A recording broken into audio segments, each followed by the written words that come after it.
오늘은 국민대, 숭실대, 세종대, 단국대 4개 학교의 각 전형별로 상황에 따른 합격 확률을 정리해드리도록 하겠습니다. 총 5단계, 아예 지원하면 안 되는 단계까지 포함하면 6단계로 여러분들이 합격 확률을 직관적으로 느낄 수 있도록 도와드리겠습니다.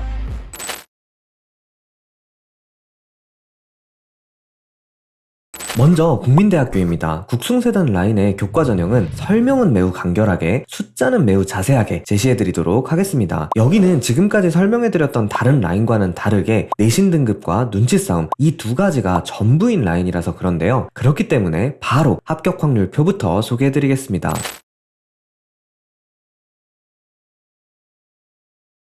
이제 두 번째로 학생부 종합전형에 대해서 다뤄보겠습니다. 오늘 영상에서는 딱 이 파트만 설명을 길게 할 예정이에요. 여러분들이 지금까지는 한 번도 보지 못했을 학생부 종합전형을 해석하는 획기적인 방법을 알려드리려고 하거든요. 그러니 바로 숫자부터 말씀드리지 않는다고 답답해 하시지 말고 잘 들어주시면 감사하겠습니다. 자, 그러면 결론부터 말씀드리고 시작하겠습니다. 핵심은 종합전형 합격자 평균 내신 등급과 교과전형 합격자 평균 내신 등급의 차이가 비교과의 실질 반영 비율이라는 겁니다. 무슨 말이냐? 국민대의 경우 국민 프론티어 전형과 교과 전형의 합격자 평균 수시 등급 차이가 0.63등급입니다. 그리고 학교생활 우수자 전형과 교과 전형의 합격자 평균 수시 등급 차이는 0.49등급이에요. 이 수치가 비교과의 실질 반영 비율이라는 말을 하고 있는 겁니다. 이 부분을 정확하게 이해하지 못하면 하게 되는 실수가 이런 거예요. 내 내신 등급이 2.5등급인데 교과 전형 기준으로 수시 등급을 확인해 보니까 상향 같은데 종합전형 기준 수시 등급으로 보니까 적정 같아요. 그니까 교과로 쓰면 상향, 종합으로 쓰면 적정이니까 종합으로 써야 더 유리할 것 같다. 이런 생각을 하는 거죠. 근데 이 말이 맞다면 교과전형은 대체 누가 쓰는 걸까요? 종합전형 수시 등급이 당연히 더 낮을 수밖에 없는데, 그렇다면 종합전형이 누구에게나 더 유리한 전형이니까 다들 종합전형을 쓰는 게 맞지 않을까요? 하지만 맞지 않다는 거 당연히 아시겠죠? 종합전형에서 등급이 낮아지는 이유는 등급이 낮아지는 만큼 비교과의 중요도가 올라가기 때문인 겁니다. 교과 전형과 종합 전형의 수시 등급 차이가 크면 클수록 비교과가 중요한 전형인 거예요. 그러니까 국민 프론티어 전형에서의 비교과 중요치를 내신으로 환산하면 0.63 등급인 거고, 학교생활 우수자 전형에서의 비교과 중요치를 내신 등급으로 환산하면 0.49 등급이라는 겁니다. 즉 학교마다 전형마다 비교과가 실질적으로 얼만큼 들어가는지를 거의 비슷하게 파악을 할 수 있어서 전략을 세우기는 생각보다 어렵지 않다는 거죠. 그러면 여러분들이 종합전형을 지원할 때 하셔야 할 일을 순서대로 요약해 보겠습니다. 1번, 일단 쓰려고 하는 학교의 교과전형 기준 수시 등급을 확인한다. 2번, 알려드린 방법대로 그 학교의 종합전형 비교과 실질 반영 비율을 파악한다. 3번, 교과전형 합격자와 내 내신 등급의 차이를 구해보고 그 학교의 비교과 실질 반영 비율과 비교해보며 내 비교과가 어느 정도의 가치를 가져야 할지를 판단해본다. 그리고 그 학교의 평가 기준에 따라서 내 비교과가 그만큼의 가치를 가질 수 있는지 생각해본다. 다른 영상을 보신 분들은 이미 아시겠지만 건동홍 이상부터는 이 방법을 절대 쓸 수가 없습니다. 특목고 비율이 생각보다 많기 때문에 종합전형과 교과전형의 수시 등급 차이를 구하기가 어렵거든요. 하지만 국숭세단부터는 특목고 비율이 그렇게까지 많지 않아서 오차 범위를 조절할 수 있기 때문에 훨씬 더 정확하게 판단이 가능한 겁니다. 그러니까 꼭 알려드린 방법을 제대로 숙지해 보시길 바랍니다. 국민대 파트의 마지막으로 여러분들이 비교과를 스스로 판단할 수 있도록 평가 기준도 소개해드리도록 하겠습니다. 두 전형 모두 학업 역량은 15%, 발전 가능성 20% 반영하는 것까지는 똑같은데, 국민 프론티어 전형은 전공 적합성 25%, 인성 40%를 반영합니다. 반대로 학교생활 우수자 전형은 전공 적합성 35%, 인성 30%를 반영하고요. 조심하셔야 할 점은 작년까지는 학교생활 우수자 전형의 학업 역량 반영 비율이 더 높았기 때문에 이 전형의 수시 등급이 더 높게 형성됐는데, 올해는 이 비율이 같아졌어요. 그래서 두 전형 모두 0.63등급에서 0.49등급의 중간 정도에서 차이가 형성될 수도 있겠습니다. 자, 그러면 이제 기본 설명은 전부 끝났으니까 알려드린 방법대로 도전 가치를 잘 판단해 보시길 바라겠고요. 다음 학교인 숭실대부터는 원리가 똑같으니까 바뀐 부분이나 핵심적인 숫자들만 소개해드리도록 하겠습니다. 그러면 숭실대 교과전형의 수시 등급 소개해드립니다. 국민대와 크게 차이 나지는 않지만 눈치 싸움에 따라서 학교 전체적으로 입결이 좀 변동하거나 학과별로 결과가 약간은 달라질 수 있습니다. 있습니다. 하지만 일단 지금 눈에 뚜렷하게 보이는 조심해야 할 점이 있는 것은 아니라서 벌써부터 걱정하실 필요는 없습니다. 일단 지금은 보여드리고 있는 표를 기준으로 간결하게 생각해 보시면 됩니다. 그리고 종합전형 역시 말씀드렸듯 원리가 똑같으니까 달라지는 부분에 대해서만 말씀드리도록 할게요. 숭실대 기준 교과전형과 종합전형의 수시등급 차이는 0.65등급입니다. 국민대와 달리 대표 종합전형이 SSU 미래인재 전형 하나밖에 없고 평가 기준은 학업 역량 20점, 전공 적합성 50점, 인성 30점입니다. 그리고 여기서 참고하실 만한 점, 국민대와 숭실대는 공통적으로 학업 역량의 비율이 좀 낮다 보니까 종합전형과 교과전형의 수시등급 차이가 조금 크게 형성되는 경향이 있어요. 다른 학교 영상을 보신 적이 있는 분들은 이미 느끼셨을 겁니다. 반대로 곧 설명해드릴 세종대와 단국대 같은 경우는 학업 역량 비율이 국민대나 숭실대보다 조금 더 높아서 실제로도 교과전형과 종합전형의 수시등급 차이가 0.2에서 0.3등급 정도 안에서 형성이 되고 있습니다. 유의미한 차이니까 이 특징도 잘 파악해 주시길 바라겠고요. 도전 가치를 판단하는 이 원리가 잘 기억나지 않는 분들은 국민대 파트로 다시 돌아가셔서 한번 복습을 해보시길 바라겠습니다. 자, 그러면 세종대 파트로 넘어갈게요. 세 번째로 세종대입니다. 말씀드렸던 것처럼 국숭세단 라인의 교과전형에는 큰 특이사항이 없고 중요한 내용은 이미 다 말씀을 드렸으니까 표에 있는 숫자만 잘 확인해 보시면 될 것 같습니다. 그리고 교과전형과 종합전형인 창의인재 전형의 수시등급 차이는 0.28등급인데 작년에 서류형 전형을 신설했다는 점도 알고 계셔야 합니다. 발전 가능성 20%, 인성 10%를 반영하는 것은 동일한데 면접형은 학업 역량이 25%, 전공 적합성이 45%인 반면 서류형은 반대로 학업 역량이 45%, 전공 적합성이 25% 반영됩니다. 즉 작년의 국민대와 비슷한 경향성의 입결이 형성될 거라고 보시면 돼요. 면접형은 비교과 중요도가 조금 더 크고 서류형은 교과 중요도가 조금 더 크고 그렇다 보니까 면접형 수시등급은 교과전형과의 차이가 0.28등급보다 조금 더 커지는 대신에 비교과의 중요성도 그만큼 늘어나고 서류형 전형은 교과전형과의 수시등급 차이가 0.28등급보다 조금 더 작아지지만 그만큼 비교과의 중요성도 조금은 내려갈 겁니다.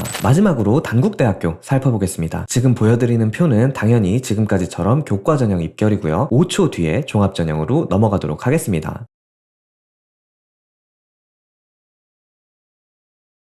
작년 종합전형과 교과전형의 수시등급 차이는 0.34등급이었습니다. 그리고 단국대의 경우 서류형 종합전형을 신설한 세종대와는 반대로 면접형 전형을 신설했는데 서류형의 학업 역량 반영 비율이 높다는 점에서는 동일합니다. 면접형은 학업 역량 35%, 전공 적합성 45%, 인성 및 발전 가능성을 20% 반영하고 서류형은 학업 역량 45%, 전공 적합성 35%, 인성 및 발전 가능성을 20% 반영합니다. 그래서 지금 설명드린 방향성과 비슷하게 면접형은 교과전형과의 차이가 0.34보다는 조금 더 클 확률이 높고 서류형은 교과전형과의 차이가 0.34보다는 조금 더 작을 확률이 높습니다. 그래서 국숭세단의 종합전형 특징을 한 번에 요약해드리도록 하겠습니다. 먼저 국민대와 숭실대는 학업 역량의 반영 비율이 낮은데 공시된 수시등급까지 확인해보면 비교과의 실질 반영 비율이 진짜로 높다는 것을 확인해볼 수 있습니다. 비교과에 강점이 있는 학생들은 국민대나 숭실대가 세종대나 단국대보다 오히려 더 유리할 수도 있다는 뜻입니다. 두 번째로 국민대의 경우 두 종합전형의 학업 역량 반영 비율이 똑같아졌습니다. 학과별로 보면 변수가 있겠지만 전체적으로 보면 두 전형의 내신 컷 차이가 비슷해질 확률이 높겠습니다. 세 번째, 세종대와 단국대의 경우 하나의 종합전형이 학업 역량이 다른 두 개의 전형으로 분화되었고 서류형의 학업 역량 반영 비율이 조금 더 높기 때문에 비교과 실질 반영 비율에 차이가 생긴다는 점을 생각해서 면접형과 서류형을 신중하게 선택하셔야 합니다. 네 번째, 숭실대는 큰 변화가 없으니까 기존에 하던 대로 전략을 잘 준비해 보시면 됩니다. 네, 그러면 정리하면서 마무리하겠습니다. 오늘 가장 중요한 포인트, 교과전형의 내신 등급과 종합전형의 실질 비교과 반영 비율에 대해서 말씀드렸는데요. 당연히 이게 다는 아니겠죠. 과마다 눈치 싸움으로 인해서 특이사항이 발생할 수도 있고 모집 인원이 바뀐 학과도 있고 최저 등급이 변동한 경우도 있고 면접의 반영 비율이 늘어났거나 줄어든 경우도 있어요. 특히 올해의 국숭세단 라인은 변수가 많은 편입니다. 면접형 전형을 신설한 단국대, 서류형 전형을 신설한 세종대, 면접형 전형을 축소한 국민대, 이로 인해서 눈치 싸움이 심화될 수도 있기 때문입니다. 하지만 이 결과는 과마다 매우 다르게 나타날 거고 이 시점에서 할 수 있는 예측도 아니에요. 그러니까 지금은 기본 원리에 집중해서 입시를 준비해 주시면 됩니다. 도전 가치, 합격 확률을 판단할 때 가장 중요한 게 뭔지만 딱 가져가시길 바랍니다. 교과 전형에서 몇 등급 정도의 학생들이 합격하는지, 그리고 종합 전형에 지원하고자 한다면 그 학교의 평가 기준과 비교과의 실질 반영 비율을 확인했을 때 때 내 비교과가 그 내신 등급 차이를 극복할 수 있겠는지 이 부분을 핵심적으로 판단하시길 바랍니다. 그러면 도움이 되었길 바라면서 영상 마무리하도록 하겠습니다. 감사합니다. 입시크릿이었습니다.